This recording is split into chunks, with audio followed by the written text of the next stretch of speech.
Being brought to you by Eco-Justice Collaborative. Eco-Justice Collaborative of PYM, and we've been operating under multiple names since 1995. And our focus is sort of an integrated focus, and we think in terms of ecological destruction, income inequality, and racial injustice, and they can't be treated as separate issues. We may be called to focus on different aspects of this problem, but we can't ignore the other things. Eco-Justice works with multiple organizations. One of them is a new organization called Quaker Action Mid-Atlantic Region. It's a 501c4 organization, and it allows friends to lobby. And so I seem to have lost it. Anyway, we have two focuses on Quaker Action, and that's climate action and gun violence. So if you are interested in lobbying or working on legislation, you can work on it through us. So I'm going to stop now and turn this over to Liz. Thanks, Pat. Welcome all. I want to just let you know that Inara here I'm not there she is waving her hand, is our tech support. So if you have any technical issues, please contact Inara in the chat. It's my pleasure to introduce the speakers tonight. We've got a great panel of experts for you, and our bios, hopefully you can see this. We are part of a team called Community Choice Aggregation for Pennsylvania, or CCA for PA. We're not the entire team, but we're a chunk of the team. And I'm not going to read these. If you would like these bios, we can send them to you. But I'm the executive director of the Philadelphia Solar Energy Association. Baird Brown is an attorney, very experienced energy attorney, and is the principal of a small firm now after many, many years in big law. He's now in eco in law.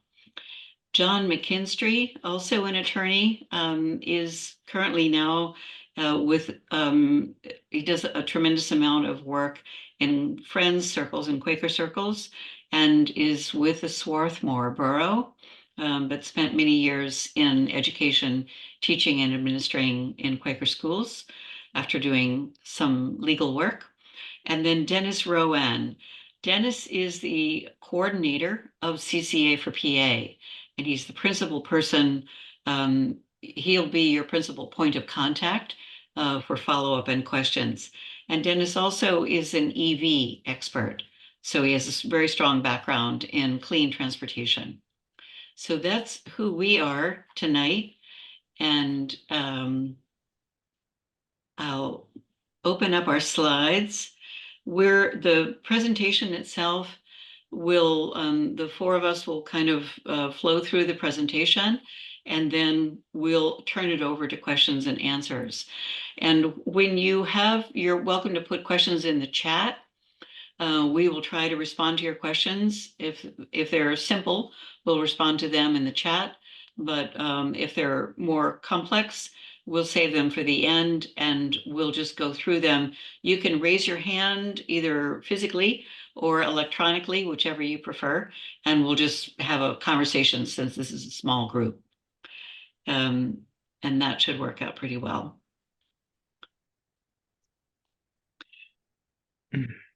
Community choice, I'm just going to start off with a very simple explanation of what community choice aggregation is.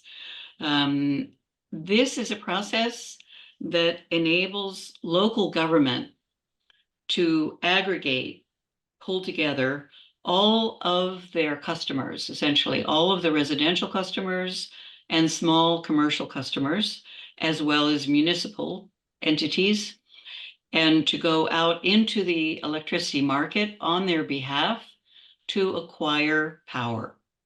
And this is a very simple structure. It is entirely consistent with the way Pennsylvania has restructured the electricity industry. And it is also, it enables local government to act on behalf of its residents and businesses. CCA is in place already in 10 states.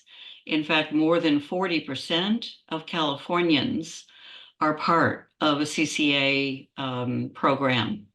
It is, I would say it started in California. I could be wrong there, but I believe it started in California. It's also very large and growing in New York. And you can see in most of our neighboring states, it is established and growing. Principally, CCA is an instrument in the United States to purchase renewable energy. It's not restricted to renewable energy, but that's the principal use. So local governments in these states are purchasing renewable energy on behalf of their residents and businesses. We have been working, CCA for PA has been working with a group of local governments across the state, but principally in southeastern Pennsylvania. And we started with groups that already had signed on to the Ready for 100 pledge. Many of you are familiar with this. The Sierra Club some years ago developed a really excellent program called Ready for 100, through which a lot of local municipalities have defined their goal of Ready for 100. They've set a target, certain period of time, and they've developed a climate action plan of all the ways in which they're going to implement this. And many of these municipalities have been struggling to implement that plan. And they have looked at each possible avenue. And what they have found in all the cases that we are talking with boroughs, they have found that CCA is the most realistic and the most affordable pathway forward to accomplish their goal of getting to 100% renewable energy. So at this point, I'm going to turn it over to John McKinstry, who represents Swarthmore Borough.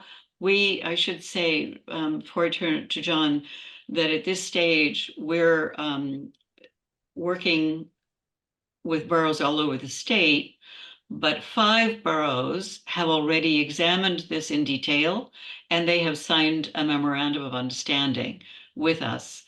And those 5 boroughs, in order of signing on, I think, are Narberth, Swarthmore, Media, Lansdowne, and Hatboro. And collectively, these represent about 14,000, 14 or 17,000 households. That does not include their businesses, but it's a growing group of residents, and we're talking with a number of other boroughs across the state. So John, please take it away.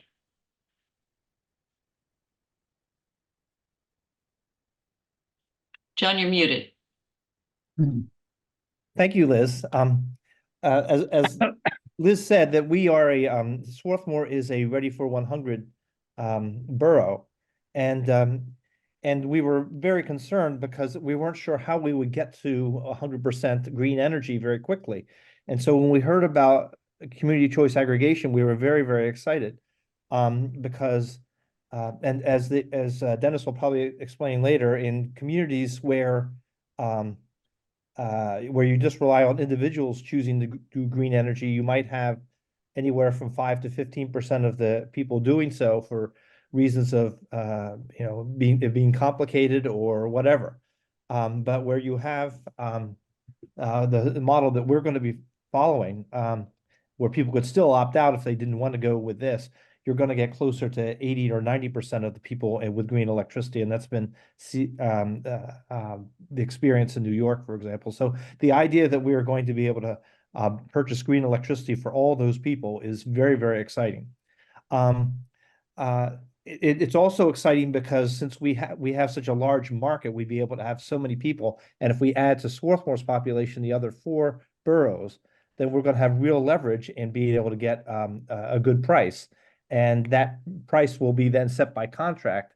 And so we don't have to worry about other people's experience. And I think my experience speaks for a lot of people. When electric choice came to Pennsylvania, our house signed up with a green energy company, but we had no way of really knowing whether, how green they were. And there was, and then after a couple of years, I took another look at my electric bill, and I realized that they had tripled the price of the electricity because there was something in the small print of the contract. And so one of the things that excites us about this is that there'll be consumer protection, because the borough and people working on behalf of the borough will be able to make sure that there's a contract that's fair and regular. We also are excited because this is another way of ensuring energy resilience. But the last reason that we're very excited about this is it's a way of generating local energy jobs.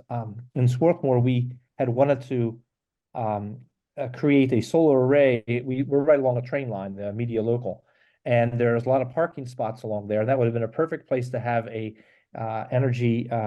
solar array.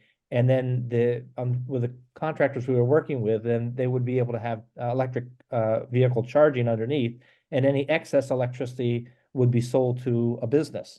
And the nice thing about this CCA is that the whole borough becomes that business, and so it's a way of ensuring a market for that solar array. So those are the reasons that we're very, very excited about this, and we're hoping other boroughs in the state will join us.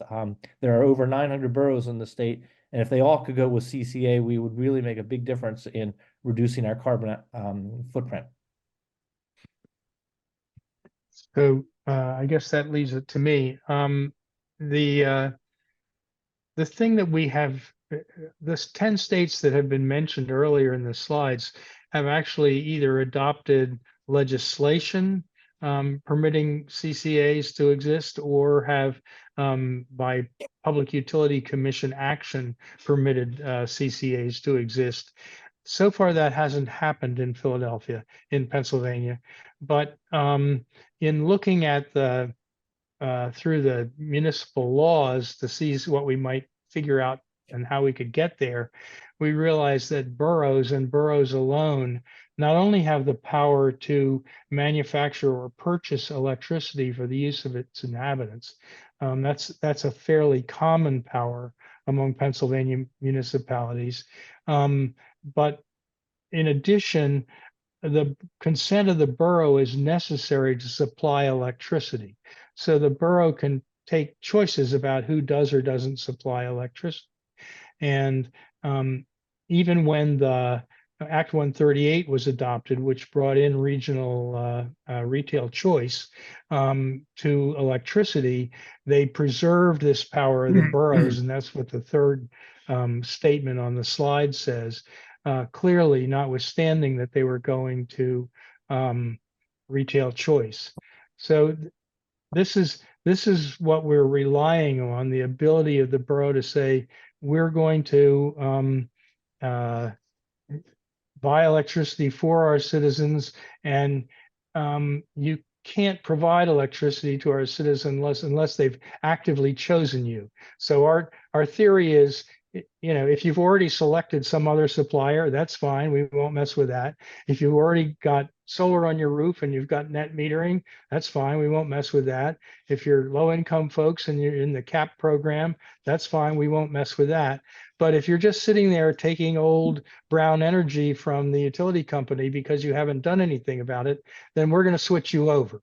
And you can switch back if you want later, but for starters, we're going to switch you over unless you actively elect not to.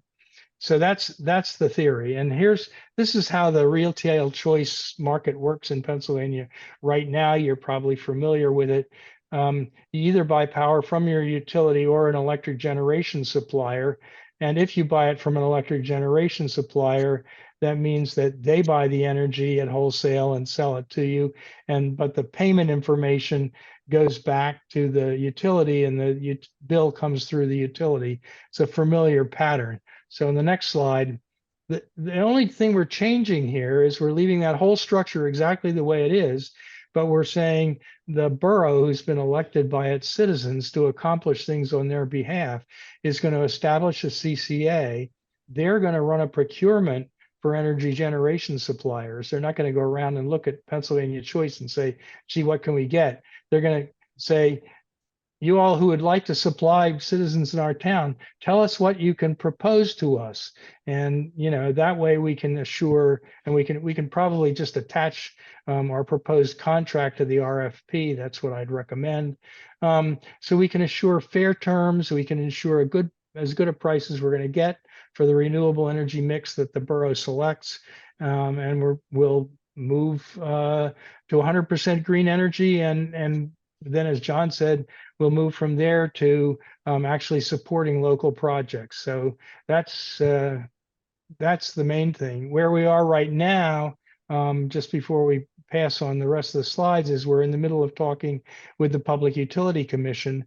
And we went in just before Christmas and met with the chairman of the commission and his two top staffers. And and they sort of started out on the idea that back in 2011, the commission had adopted a rule that you couldn't do this sort of opt-out aggregation, it's called, that a CCA represents. But we pointed out to them the powers of the borough, and we pointed out to them, you know, the things that we were doing that were important. We pointed out that boroughs are trustees for the environment of the state, just like the state itself is. That they have the Supreme Court of the state has decided that they have to take the environmental values into account for their citizens. And in fact, courts have recently held that the commission itself has to take those values into account when it makes decisions. So we are, you know, at the end of the meeting, they sort of said, well, this is interesting. This is a case of first impression, which is legalese for, we never thought about this before. And we're hopeful that we'll be able to get them to see it our way. And we're going to go meet with the staff in the competition bureau next week. And we're planning to meet with the other commissioners as well. And with that, turn it over to Dennis. Thanks, Baird. Thanks, Liz, for queuing up the slide. So on our team, as you saw briefly in the beginning, Jewel Community Power. Jewel has been acting as the CCA administrator in New York since 2015. Mike Gordon was the founder and is the chief sustainability officer at Jewel. I was working up there with electric vehicles. We did a joint grant proposal with Westchester Power in 2014. So I saw what was happening in New York. 2014, they did not have CCA. Jewel was the prime mover on that. They organized 20 communities in Westchester County, New York, who formed the first CCA. New York did need a pilot because, as Baird indicated, some of the states needed legislation. Pennsylvania does not. But Jewel was able to move from pilot to full state authority to form CCAs in 2015. Jewel now works with over 56 municipalities. And in New York, there are now other CCA administrators. All in all, in New York, I think there's about 170 CCAs now in New York State, covering about 1.5 million people. So we reached out to Jewel and said, hey, the people of Pennsylvania are very interested in renewable energy. As Liz cited, the Sierra Club did a great job with the Ready for 100 resolution. So on the team CCA for PA, we've now been going around, and the objective of Jewel as the administrator is to, as Baird was just outlining, develop the implementation plan, take that to the utilities, and as Baird just indicated, to the Public Utility Commission. And we're striking a very collaborative tone. We had a few meetings with PECO. very good collaboration. Their concern was the PUC, so we're now going through that process, as Baird indicated. And the outcome is the boroughs have this authority, and this is a bottom-up movement. All of you on the call here who are, working in your boroughs, CCA for PA is not bringing this. This is a bottom-up movement that already exists. And as John McKinstry said, the goals of CCA are congruent with the boroughs, which is why Swarthmore and these other leading boroughs are very excited, and we're looking for other boroughs to join this bottom-up movement. And the results in New York were, as John outlined, they bring consumer protection to that community. In New York, in this initial contract, there was price savings, and there was corollary to that emission savings, which is combating climate change.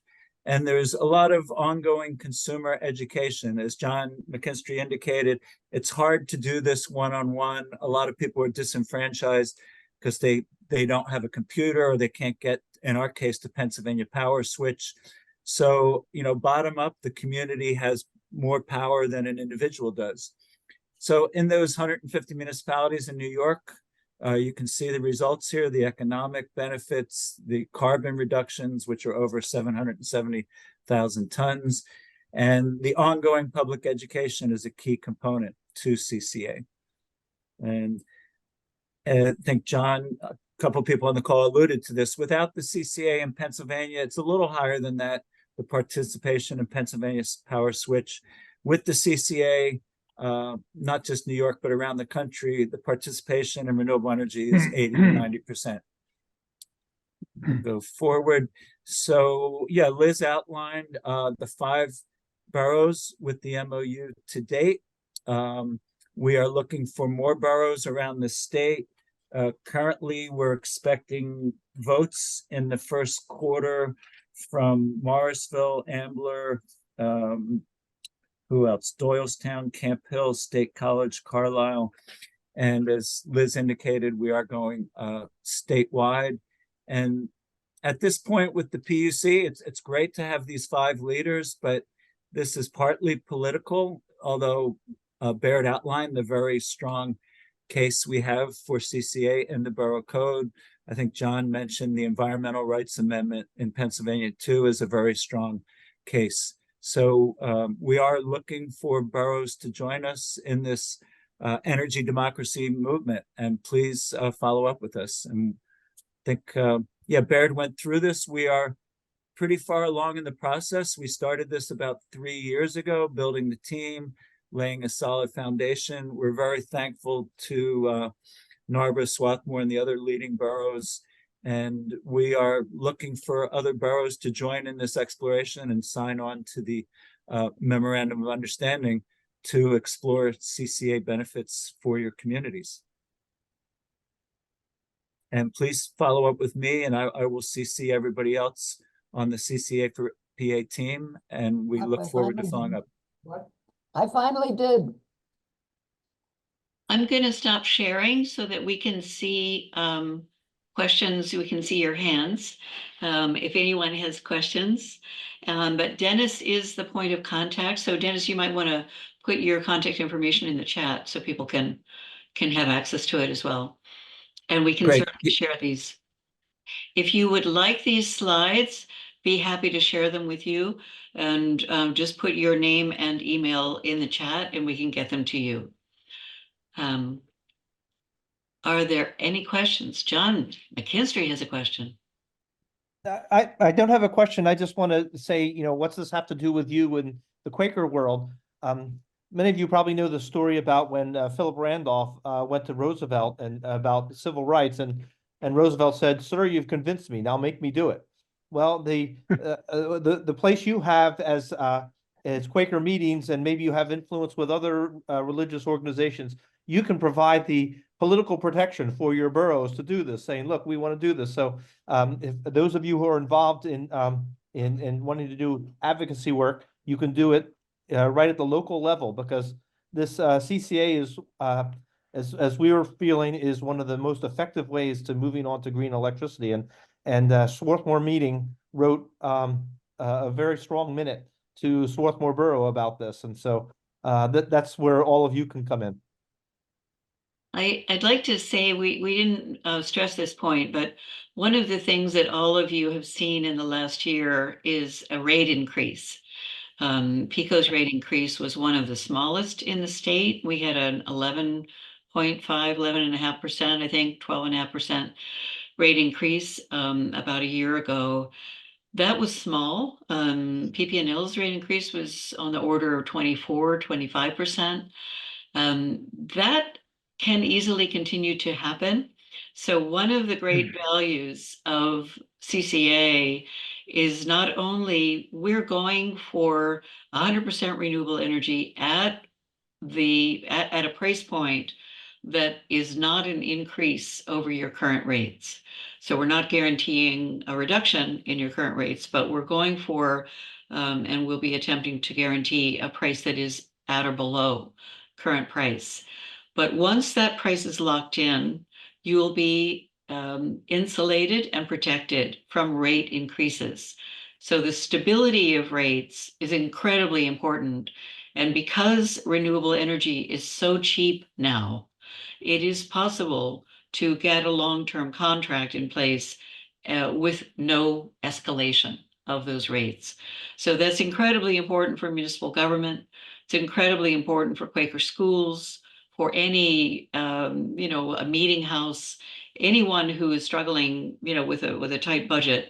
Is very, very important to have that stability in the price. So that is one of the great advantages of putting the control in the hands of the borough, is the borough gets to decide what those terms are. Again, we didn't have this on the slide, but we've also, in addition to meeting with the governor's office, the Department of Environmental Protection, all of them are very enthusiastic. We've also met with the Office of Consumer Advocate, very, very strong consumer advocate we have. They were very enthusiastic. And one of the things I want to mention here is that we have the ability in the terms of the contract to ensure that low-income communities, for example, Lansdowne has some low-income communities. Norristown is a borough. They've got low-income communities. We have the ability to ensure in these contracts that low-income communities receive a price that is affordable. So that is something that we're very, very interested in pursuing. So if you are connected with a borough that has environmental justice communities, this is something that we're working with. You may have heard of the federal grant program called Solar for All. Solar for All, given the work that we did in the application for that funding to the federal government, the Solar for All program does include CCA, Community Choice Aggregation, as a program, as an avenue for funding from Solar for All. So we're very aggressively working to make sure that when CCA is put in place, we have the ability to include low-income people at a price that is really affordable to them. So we didn't Yeah, mention. I'm looking at the top question here from David Nuttall. The boroughs can but are not obligated to join together. So that's one of the options once you're in charge. And they could negotiate together for things that they don't all take all of, if you see what I mean. So there's a lot of ways to make it work both to the particular borough's interest and to get some more leverage in the purchasing. There's sort of two ways of looking at the question that we're talking to the PUC about. One way is that the boroughs have the power to do this and that's enough. But the other way is that because this is sufficiently in the public interest, that really any municipality ought to be able to do it. And, we're sort of pushing both ideas at them in the hopes that, this way we get the camel's nose under the edge of the tent. But sooner or later, if this becomes a thing, it's going to be hard to stop it for other folks. Are there any other questions? So Liz, while people are possibly thinking of another question, I just wanted to add, one way I look at this is we have laws that require that you divulge the ingredients in food, right? If you go food shopping, there's ingredients on every label, in liquid and food. If you think about energy, there are ingredients in that certain energy supply, we now know it kills people, to just put it bluntly, and it harms the environment, and it's causing billion-dollar storms.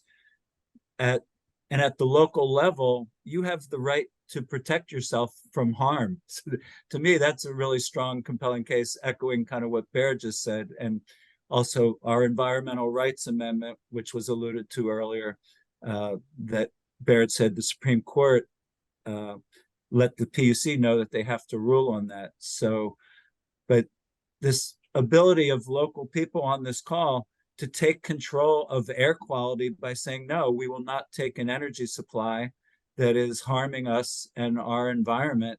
And we have that local power to do it. It doesn't make any sense to wait for the utility or somebody else. This is a ground up democratic movement. So, if not us, who? If not now, when? So the good news is we can do this. Yeah, and just to follow through, I see David had a follow-on question. There is no need to hurry. Once we get the PUC, the need to hurry is because the Earth is in a hurry, not because one by one you have to get approval. If we get the PUC to bless this, that's a one-time finding for all, and you don't have to separately apply. Right. So just to, kind of reiterate and make this really simple, there will be only one bill. So this actually will be very, very similar. Many of you probably have used electric choice in Pennsylvania. So you may have a third-party supplier. This will be very similar. The bill will come from PECO, and the third-party supplier, instead of being an independent entity that you've chosen from PowerSwitch or some other database, it will be whatever the borough has negotiated. So there will be no real change for you as a customer. You'll simply be the supplier, will be the one that is elected by or selected by the borough. And the terms of that negotiation are going to be determined by these 5 boroughs, or hopefully more boroughs. And to the last of David's questions, as I scroll down slowly, yes, it's not just a pass-through provision. That the whole point is that the CCA is buying power so that it can pass the power price through. It's not, you will really be buying power from your borough, not from the EGS, who will be sort of acting then as an agent for the borough and doing what the borough has required it to do.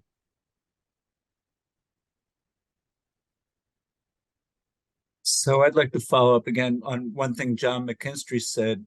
The ability for the CCA to work with local solar developers, could be wind, could be hydro, on a project like John indicated in Swarthmore for a canopy over the parking lot by the train station.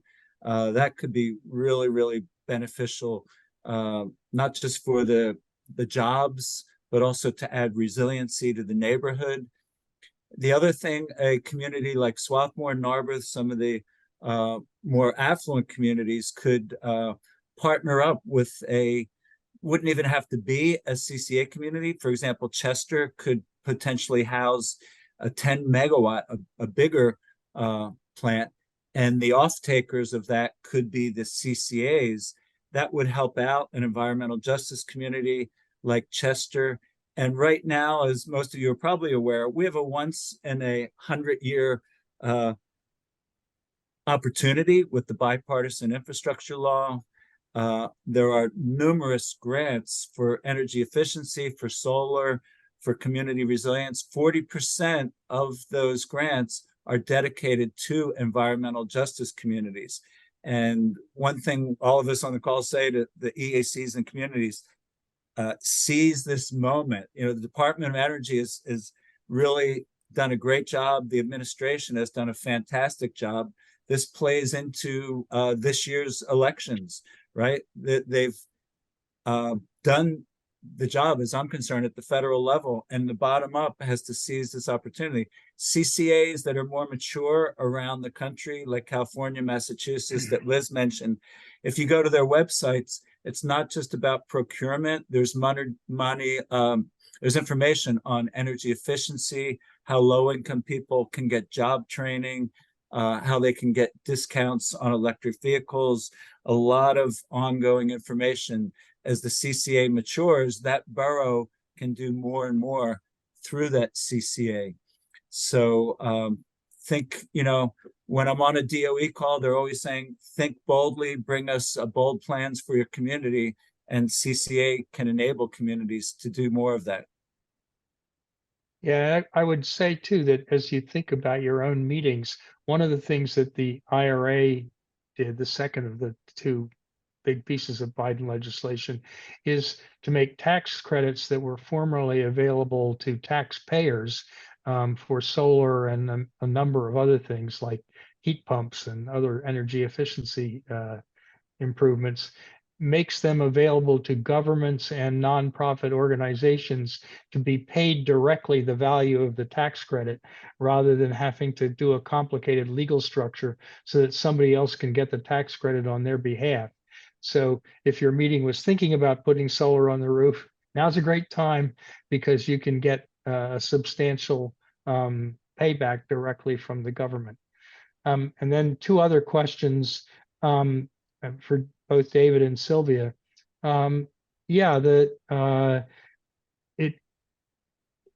once you sign up with the CCA, you will have a contract that the CCA has approved on, you know, in other words, the contract between the CCA and the EGS says we the CCA have to approve your contract with the customers, and it has to say what we want it to say and include customer protections that we want it to include.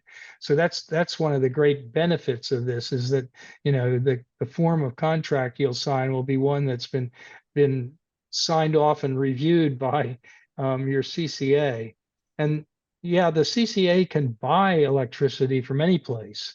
We want to encourage building local renewables, but in order to start from scratch before there are new renewable projects on hand, they can reach out into the wholesale market and purchase renewable electricity basically anywhere in PJM. Is which, you know, stretches from Michigan to New Jersey and south to Virginia. So you know, there's a lot of choices. We will be looking for EGSs that are licensed in Pennsylvania, though. So, but, you know, this is a national market, so it's likely that they would be based outside of Pennsylvania. And I'm not sure, Clemens Mershon has a question, but I'm not entirely sure that I understand it. Clemens, did you want to ask your question directly? Is there? Yeah, I'm not sure that I understand the question. But in any, well, I think that, you know, a large chunks of rural Western Pennsylvania are served by cooperatives, and some there are probably 50 or so municipal utilities in Pennsylvania. So some people don't get their electricity from regular utilities. They get them from either a municipal utility or a co-op. None of this would apply if you live in a municipality or a co-op territory. This would only apply if you live in an investor-owned utility territory, as it's called. But if you want to help other folks, and there's a nearby borough that needs help, you can certainly point them their way. On David Nuttall's question, I think you addressed that, Baird. I'm reading it a little differently. It's saying if a CCA agreement comes into effect, will that supersede current unfair balloon contracts with the household? I think John McKinstry had that experience where you got an initial rate and then all of a sudden you look down and your bill is tripled or quadrupled. Baird, you could follow up to me. My understanding, the CCA, that contract with your initial supplier would have standing, and if there was a penalty for leaving it, you would have to pay that penalty. You would be free to switch into the CCA, but you would have to acknowledge that current contract. Baird, you could follow up on Yeah, that. no, that's right. I was only addressing the fact of what would the contract be like if you were in the CCA. But if you're in an existing contract, it may or may not have requirements that you stay in for the 2 or 3 years that you signed up for. And if you choose to get out sooner, there may be a penalty, and we can't change the existing contract for you, unfortunately. But once you sign on to the CCA, if you choose to leave, you can do that without penalty. That contract will be within our our management. So our timeline at this point is to complete this round of meetings. We probably have another 5 meetings with the Public Utility Commission, the commissioners, and several of the staff offices. So we need to complete that round, and hopefully we get their blessing, if you will, or agreement that everything is in order to proceed, and then we will be able to move into the actual implementation stage. And we would love to be able to go out into the market in the spring on behalf of these 5 boroughs, these initial, however many, hopefully it will be more than 5 by that point, but to go out into the market on their behalf. And that could result in within the next 12-month period, having the CCA for boroughs in place in Pennsylvania. And again, I think Dennis mentioned this, but I'll just reiterate it, that we do believe that this will be successful. The market conditions are very good now, and we do believe that we can accomplish our goals, which is to bring 100% renewable energy to boroughs at a price point that is affordable and stable, and with all of the consumer protections in place. And once this small scale effort is demonstrated and successful, we believe that this will grow rapidly statewide. And, who knows if we might not be able to have legislation that confirms that not just boroughs, but townships and municipalities can also have CCA. So we're looking for this to be, this isn't the same as community solar, but it is a version really of community solar, in the sense that it's the community that is going forward into the renewable energy market. In my mind, to be honest with you, this could be more successful than community solar in Pennsylvania, because it brings together a large number of customers all at once, and that is enough buying power to command a really good terms, both with price and other things. So when you're, one at a time, when you're opting in one at a time, you don't have that ability. But when you're aggregating a large number of customers, you do have that ability. David, an actual hand. What's your question now? It's really kind of you to take so many of my questions. There was one other one in the chat that I didn't hear an answer to, and that is, if as the price of renewables keeps dropping, will these CCA agreements be structured so that the price decreases get passed along to the customer? Because if that's going to happen, then I would think there'd be a wild amount of interest in people having negative rate, like rate drops rather than rate increases. I can't speak to that. I don't have enough experience to say Well, what the market will do. Well, what the CCA will do initially is go out for probably about a 3-year period. But what it will what it will do, and this is one of the things that Joule has developed a really smart market strategy about, is they buy on the dips. You know, when prices are good, they'll enter into another long-term contract, you know, and then when we can, you know, do our own contracts with you know, newly developed projects, then we can bargain for a price, you know, which presumably is nearby, and you know, that it just, when we can sort of be the buyer for the whole project, it makes the project easier to develop, and then as a result, you'll get a better price. Yeah, to follow up on that, David, the one chart that we showed, the CCAs around the country are not always lower than the utility price, but in the aggregate over the time, as Baird said, of that 3-year contract, since they are buying on the dips, the CCAs around the country have been producing price savings while sourcing that renewable energy. The other thing, as John McKinstry mentioned, that Ready for 100 communities who are driven by, you know, protecting ourselves, our health, and the environment, they want to reduce the pollution and the greenhouse gases. For one metric that you should all know is, one, carbon dioxide stays in the atmosphere for 1,000 years. So our consumption is not just impacting us, but in terms of justice for generations to come.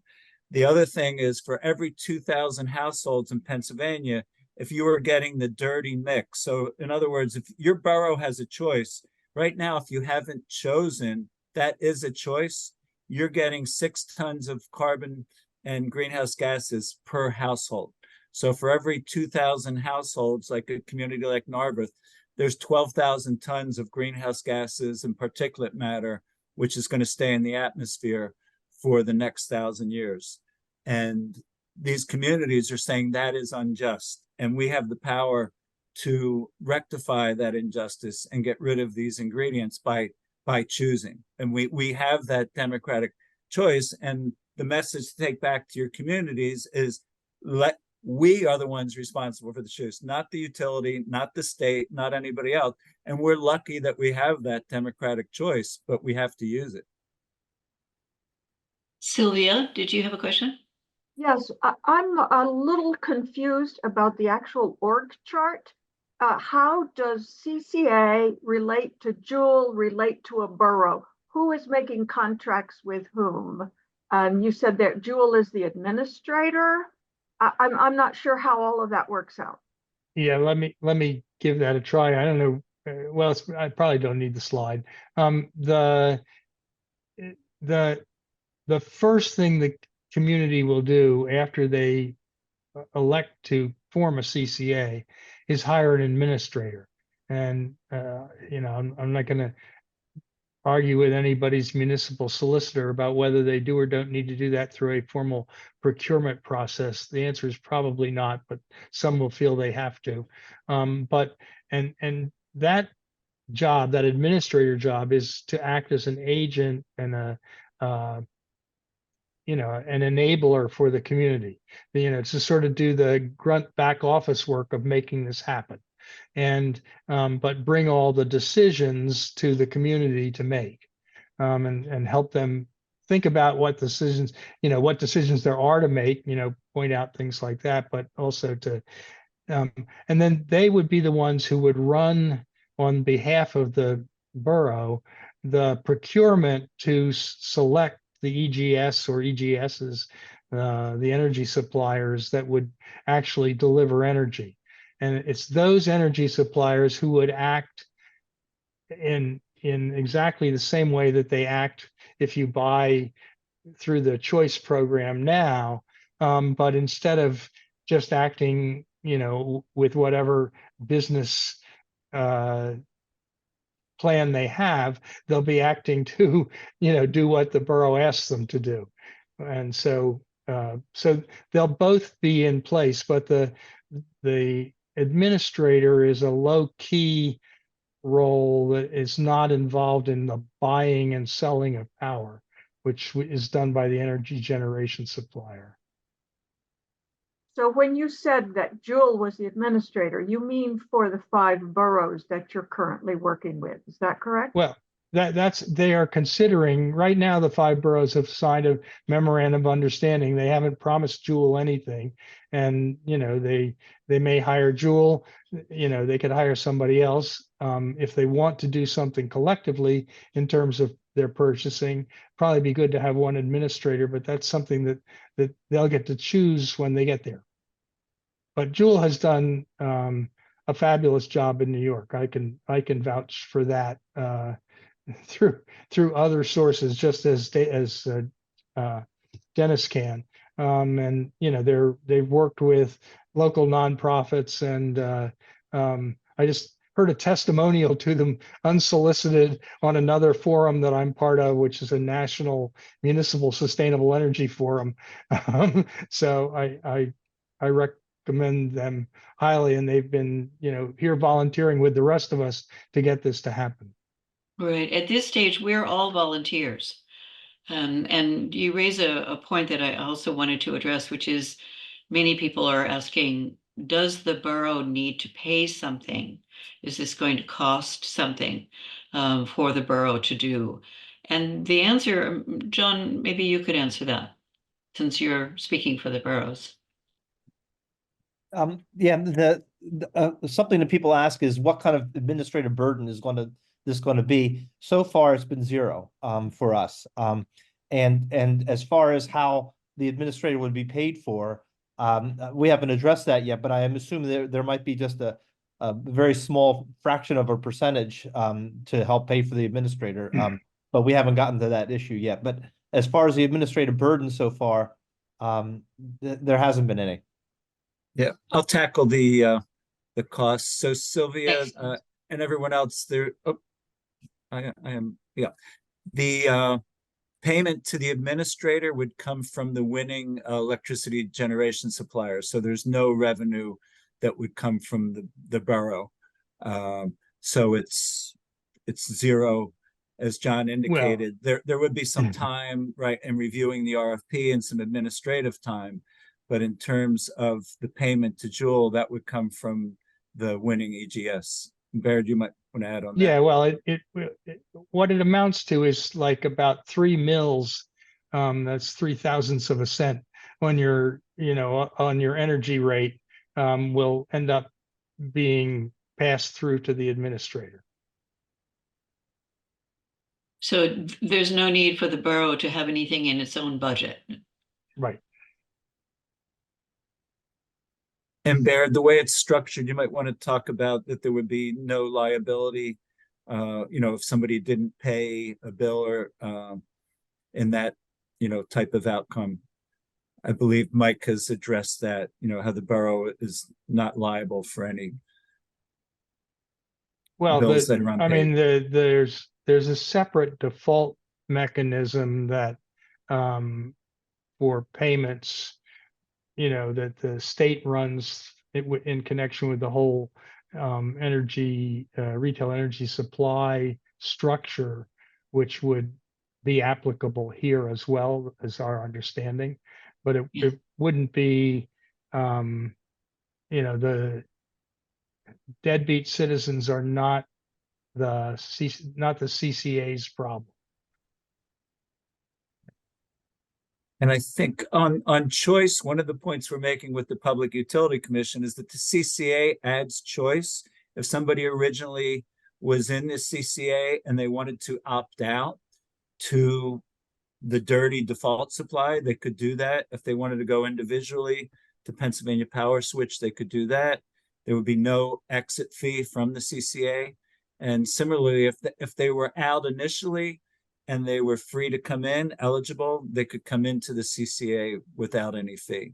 So it's adding choice. Right now, if your borough doesn't have a CCA, you've got the default supply and Pennsylvania Power Switch.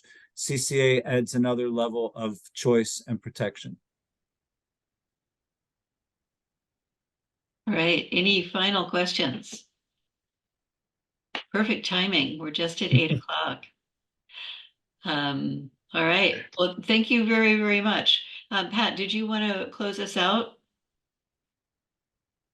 Yes, sorry, I was muted. Well, we are going to have follow-ups on this, Liz. Yes, a number of people. So just a reminder, if you would like the slides, please put your name and email in the chat and we will send the slides to you. And I'll also make sure that all of you have Dennis's contact information. Dennis, did you put your email in the chat? Yep, it's in the chat. If there's any follow-up you would like to do, please contact Dennis. We're very happy to meet individually with boroughs. So if you would like us to appear at at a borough council meeting or in an environmental advisory committee meeting, very happy to do that. So please contact Dennis if you need follow-up. Yeah, Oh, Liz, that- I would just Go add, ahead. it is a process. You know, I think Swarthmore was maybe about 6 months of conversation before they signed the MOU. Some take a year. The ask right now is to continue learning more. Thank you all very much for the questions. Some fantastic questions. The ask is continue learning more, how it fits in with your town goals. And like Dennis said, join the movement for energy democracy. Okay, I asked a question in the chat. I live in Norristown. I just moved here. I would love to work with you to try to start Norristown on that path. Great. Great. I will follow up with you. Please email me. My address is there in the chat. drowan@rowanenergyintegration.com, and look forward to bringing CCA to Norristown. And if any Thank of you you. were, and if any of you are working through your meetings, and you would like, as a possible model for what the minute might be, you can write to me and I could share you what the minute that Swarthmore meeting did. Thank you. Hey, Go thanks, ahead. John. One thing is, yeah, the boroughs who have signed the MOU so far are really leading. And right now it's getting easier to do outreach because we just, as John said, hey, talk to Swarthmore, talk to their solicitor. And it's really exciting, after 2023 to have these 5 leading communities. I'm positive we're going to at least double that and more. In the other CCA states, it started with 10 and then it went up 100%. As I said, New York started with 20 and they're now up to 179 communities. So we're very excited about the future and very thankful to boroughs like Swarthmore and individuals like John and the other leaders on the call. Thank you again. Thank you all. Thank you all for being here. This is very exciting work and it's work that gives hope. Thank you.